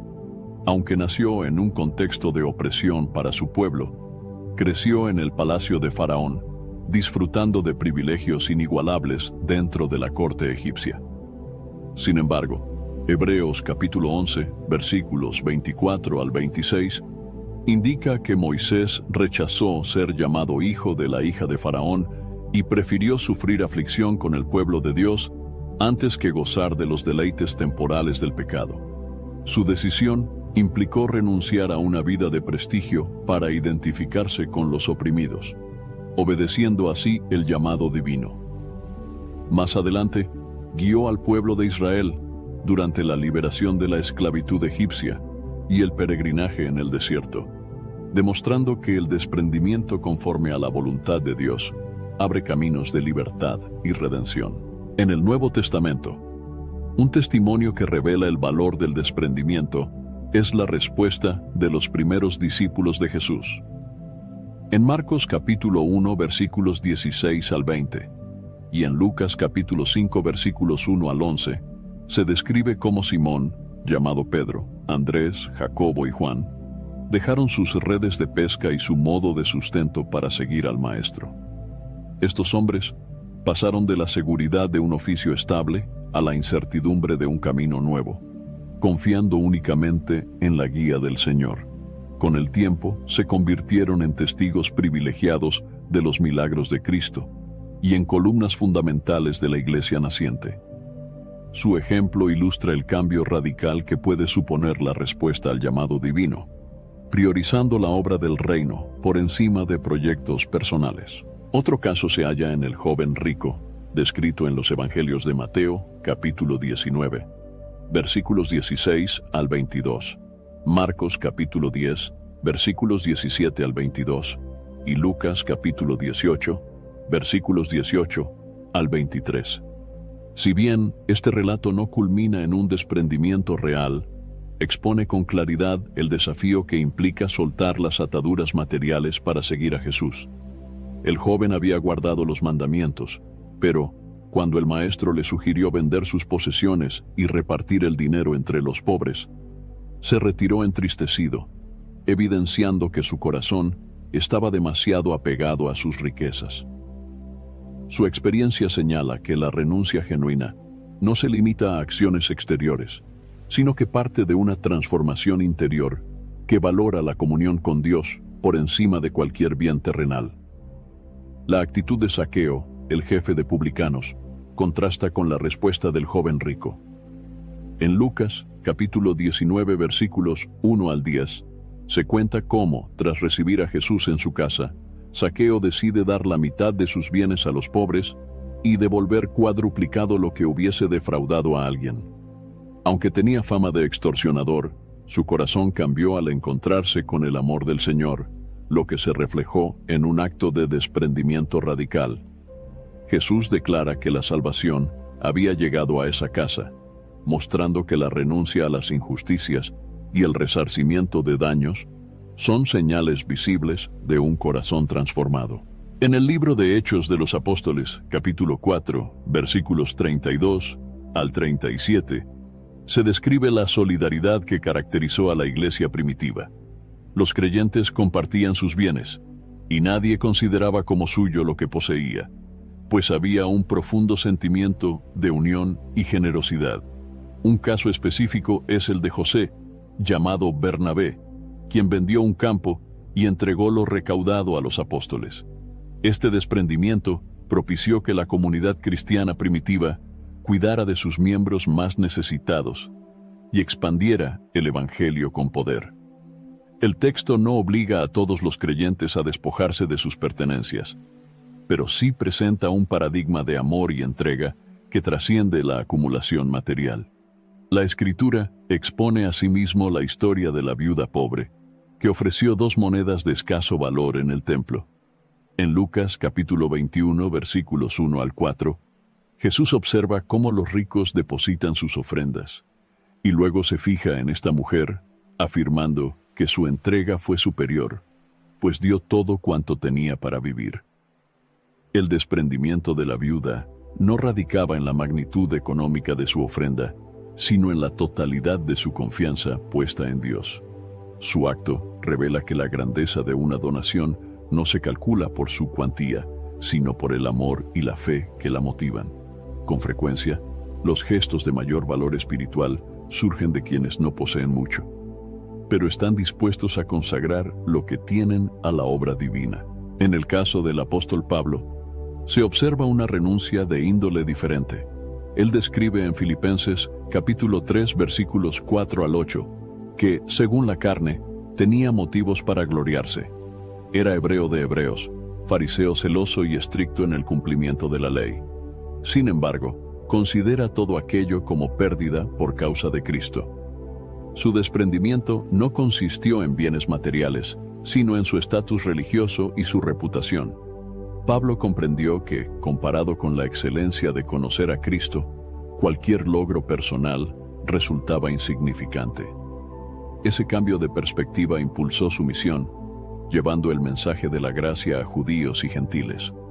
Su experiencia enseña que las renuncias también abarcan la vanagloria, el orgullo académico, o cualquier otro elemento que distraiga de la centralidad de Cristo. En la carta a los Hebreos capítulo 11, conocida como la Galería de los Héroes de la Fe, se encuentran varios nombres que de alguna manera dejaron algo atrás para seguir el plan de Dios. Además de Abraham y Moisés, se menciona a hombres como Gedeón, Barak, Sansón, Jefté, David y Samuel.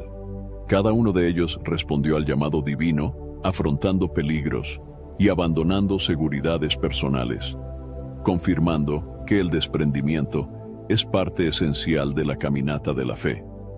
Tal disposición no es un simple acto de ascetismo, sino la manifestación de la certeza de que la voluntad de Dios es buena, agradable y perfecta. Al examinar estos ejemplos, surge la enseñanza de que el desprendimiento no implica forzosamente renunciar a todo patrimonio y vivir en extrema necesidad. El núcleo está en la rendición del corazón y en la disposición de reconocer que todo lo que se posee proviene de Dios y que se administra para su gloria. Cuando las bendiciones materiales se utilizan con sabiduría y generosidad, se convierten en instrumentos para expandir el reino de los cielos. Por otro lado, cuando los bienes se convierten en un ídolo, ocupan el lugar que le corresponde únicamente al Creador, desvirtuando la vivencia de la fe. Los personajes bíblicos que optaron por el desprendimiento lo hicieron guiados por la convicción de que lo eterno trasciende lo temporal. Su ejemplo cuestiona la tendencia humana a aferrarse a las seguridades inmediatas, mostrando que la verdadera libertad surge al soltar aquello que impide obedecer a Dios. En ocasiones, esto se traduce en compartir recursos con quienes están en necesidad. En otras, implica abandonar una posición de prestigio para cumplir un propósito divino. Lo constante es la actitud de humildad y de servicio que se enraiza en la confianza absoluta en el Señor. Cada relato revela que el desprendimiento, aunque cueste, conduce a una vida plena, enriquecida por la presencia y el favor de Dios. Abraham halló en la obediencia la promesa de una descendencia numerosa. Moisés participó en la liberación de un pueblo. Los discípulos presenciaron la gloria de Cristo y formaron la base de la iglesia. Zaqueo experimentó el gozo del perdón. La viuda pobre recibió la honra de Jesús y Pablo expandió el evangelio por todo el imperio romano. Estas historias testifican que Dios recompensa la fe sincera y el sacrificio motivado por el amor, aun cuando los resultados no sean siempre medibles en términos puramente materiales. El desprendimiento bíblico implica, por tanto, alinear el corazón con el carácter de Dios, reconociendo su señorío sobre toda esfera de la existencia. Ante cada bendición, cada oportunidad y cada reto, la pregunta crucial es si se está dispuesto a ceder el control y a invertir los recursos para cumplir la voluntad divina. A la luz de estos ejemplos, se observa que la renuncia no supone una pérdida definitiva, sino más bien un intercambio hacia algo que tiene un valor incalculable: la satisfacción de vivir conforme al propósito eterno del Creador. Las narraciones de la Escritura refuerzan que quienes eligen este camino de obediencia experimentan la paz y la plenitud que solo provienen de caminar en sintonía con la voluntad de Dios. La esperanza cristiana se distingue por apuntar más allá de los límites de esta vida, abarcando la promesa de la comunión eterna con Dios y la restauración completa de toda la creación. A lo largo de la Biblia, se observa cómo el ser humano, sujeto a la fugacidad de la existencia terrenal, halla en las promesas divinas un ancla firme para el alma. Esta esperanza no está fundada en un ideal abstracto ni en proyecciones meramente humanas, sino en la persona de Jesucristo, quien tras su muerte en la cruz y su resurrección gloriosa, mostró el poder de Dios para vencer el pecado y la muerte. En ese acto definitivo se cimenta la expectativa de una vida que trasciende la corrupción de este mundo y se proyecta hacia la eternidad. El Antiguo Testamento presenta destellos de esta esperanza en los escritos de profetas y salmistas. El Salmo 16, versículo 10, expresa la convicción de que Dios no abandonará el alma del justo en el Seol, ni permitirá que su siervo fiel experimente la corrupción total.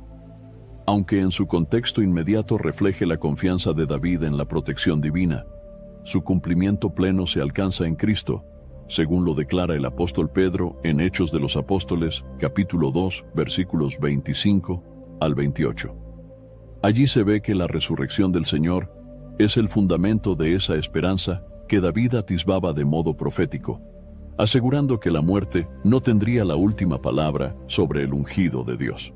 En el Nuevo Testamento, la esperanza se expande de manera más concreta a través de la enseñanza de Jesús y de las cartas apostólicas. Primera de Pedro capítulo 1, versículo 3, menciona que Dios, según su gran misericordia, nos hizo renacer para una esperanza viva mediante la resurrección de Jesucristo. Este pasaje resalta que la esperanza cristiana no es una suposición incierta, sino una realidad viva y operante, arraigada en un hecho histórico, la victoria de Jesús sobre la tumba. Si Cristo no hubiera resucitado, la fe quedaría reducida a un ideal religioso sin sustento real, como indica el apóstol Pablo en 1 Corintios capítulo 15, versículos 14 y 17, donde afirma que, sin resurrección, la predicación es vana y la fe inútil. Uno de los pilares que fortalecen esta esperanza es la promesa de la segunda venida de Cristo, descrita en pasajes como Juan capítulo 14, versículos 1 al 3, donde el Maestro declara que va a preparar morada para sus discípulos y regresará para llevarlos consigo. Hechos de los Apóstoles capítulo 1, versículos 9 al 11, confirma este mensaje, relatando que, tras ascender Jesús al cielo, 2 varones con vestiduras blancas aseguraron a los apóstoles que él volvería, de la misma forma en que lo habían visto subir. De esta manera, la esperanza cristiana no solo mira hacia el pasado de la cruz y la tumba vacía, sino que se alza hacia el futuro, aguardando el cumplimiento de la promesa de la plena redención del pueblo de Dios. La expectativa de la redención total incluye la transformación de la creación entera. Romanos capítulo 8, versículos 19 al 23. Detalla cómo la creación gime a una, esperando la manifestación de los hijos de Dios, cuando será libertada de la esclavitud de corrupción. Este texto vislumbra un horizonte en el que el cosmos, hoy sujeto a desorden y muerte, será renovado, cumpliendo el proyecto original de Dios. Es una esperanza que trasciende los afanes humanos y se ancla en la soberanía divina, quien, desde Génesis capítulo 1, había declarado bueno todo lo que hizo. La regeneración de la creación se combina con la adopción plena de los creyentes, de modo que el cielo y la tierra restaurados sean el escenario de una comunión sin barreras con el Creador. En la visión que ofrece Apocalipsis, capítulo 21, versículos 1 al 4, se contempla un cielo nuevo y una tierra nueva, donde Dios enjugará toda lágrima de los ojos, y no habrá más muerte, ni llanto, ni clamor, ni dolor. Esta imagen poética y poderosa brinda consuelo a quienes enfrentan pruebas y sufrimientos, recordándoles que las penurias temporales no definen la última realidad de los hijos de Dios. Apunta a la consumación de la esperanza cristiana, que no se conforma con mejorar el orden actual, sino que anhela la plena instauración del reino de justicia y de paz anunciado por los profetas. En la vida cotidiana, la esperanza cristiana se expresa como un motor que impulsa al creyente a perseverar y a vivir en santidad. En 1 de Juan capítulo 3 versículos 2 y 3, se afirma que, cuando Cristo se manifieste, seremos semejantes a Él, porque le veremos tal como Él es, y quien tiene esta esperanza se purifica a sí mismo. Esto significa que la expectativa del retorno del Señor y de la transformación gloriosa motiva a rechazar el pecado y a cultivar una vida conforme al Evangelio. La esperanza no solo se dirige al futuro, sino que impacta el presente, produciendo un testimonio de paciencia, amor y fidelidad frente a los desafíos de la existencia terrenal. El sufrimiento y la adversidad, tan comunes en la historia humana, encuentran en la esperanza cristiana una perspectiva distinta a la desesperanza. Romanos capítulo 8, versículo 18, indica que los padecimientos del tiempo presente no son comparables con la gloria venidera que se manifestará en los hijos de Dios. Este pasaje no minimiza el dolor, sino que lo sitúa en el marco de un plan mayor en el que el Señor, con su poder, transformará toda aflicción en un bien eterno. En 2 de Corintios capítulo 4 versículos 17 y 18, Pablo subraya que esta leve tribulación momentánea produce un cada vez más excelente y eterno peso de gloria para los que miran las cosas que no se ven, pues lo que se ve es temporal, mas lo que no se ve es eterno. La esperanza cristiana también se traduce en el compromiso de proclamar el mensaje de salvación y de consuelo a otros. El deseo de que muchas más personas experimenten la gracia de Dios y alcancen la vida eterna motiva al creyente a ser embajador de la reconciliación, según 2 de Corintios, capítulo 5, versículos 18 al 20. Quien abriga la esperanza de la gloria futura, entiende que la voluntad de Dios es que todos procedan al arrepentimiento y conozcan la verdad, tal como se declara en 2 de Pedro, capítulo 3, versículo 9, y en 1 de Timoteo, capítulo 2, versículo 4. El Nuevo Testamento describe la esperanza como un ancla del alma, firme y segura, que penetra hasta lo más profundo de la presencia divina. Esta expresión aparece en Hebreos capítulo 6 versículos 18 al 20, evocando la imagen de un barco que, en medio de una tempestad, se sostiene por el ancla. La fe en la obra redentora de Cristo otorga estabilidad al creyente, incluso frente a las incertidumbres y los cambios del mundo. Gracias a esta fuerza interior, el discípulo de Jesús puede enfrentar persecuciones, tentaciones y momentos de debilidad, sabiendo que su vida está resguardada en las manos del Altísimo. La iglesia primitiva vivió esta esperanza de manera tan intensa que sus miembros eran reconocidos por su valentía y gozo en medio de las pruebas. Hechos de los Apóstoles narra cómo muchos cristianos soportaron cárcel, amenazas y hasta el martirio, sin renunciar a su fe. La serenidad con la que enfrentaron estas aflicciones se sustentaba en la convicción de que, más allá de la muerte, los aguardaba la victoria en Cristo. Ejemplos como el de Esteban, quien en su agonía vio los cielos abiertos, y a Jesús en pie a la diestra de Dios, según Hechos de los Apóstoles capítulo 7, versículos 54 al 60, ilustran el poder transformador de la esperanza que supera la misma muerte. La dinámica de la esperanza cristiana abarca la obra del Espíritu Santo en la vida del creyente. Romanos capítulo 15, versículo 13. Expresa el deseo de que el Dios de la esperanza llene de todo gozo y paz en el creer, para que abunde la esperanza por el poder del Espíritu Santo. El gozo y la paz no surgen de la negación de los problemas, sino de la certeza de que Dios es fiel a sus promesas. Aún en medio de la incertidumbre, el Espíritu actúa como consolador y guía, confirmando al corazón del Hijo de Dios que la victoria final ya ha sido asegurada en la cruz y en la resurrección. El concepto bíblico de esperanza no se reduce a un mero optimismo. Es una virtud teologal que reposa en la fidelidad del Creador. El creyente no se aferra a especulaciones, sino a la palabra inquebrantable de aquel que no miente. Tito, capítulo 1, versículo 2, recalca que se espera la vida eterna, la cual Dios, que no miente, prometió desde antes del principio de los siglos. Esa promesa, ratificada y confirmada en Cristo, es la base sólida que sostiene a la Iglesia en cada generación, sin importar los cambios culturales o las dificultades históricas que se presenten. El futuro glorioso que anuncia la Biblia motiva al creyente a mantener una actitud de vigilancia y perseverancia. Jesús enseñó a sus discípulos a velar, porque no sabían el día ni la hora de su regreso, según Mateo capítulo 24, versículo 42. Aunque esa espera pueda parecer larga, se vive con la convicción de que Dios no demora su promesa, sino que es paciente, esperando que muchos se vuelvan a Él.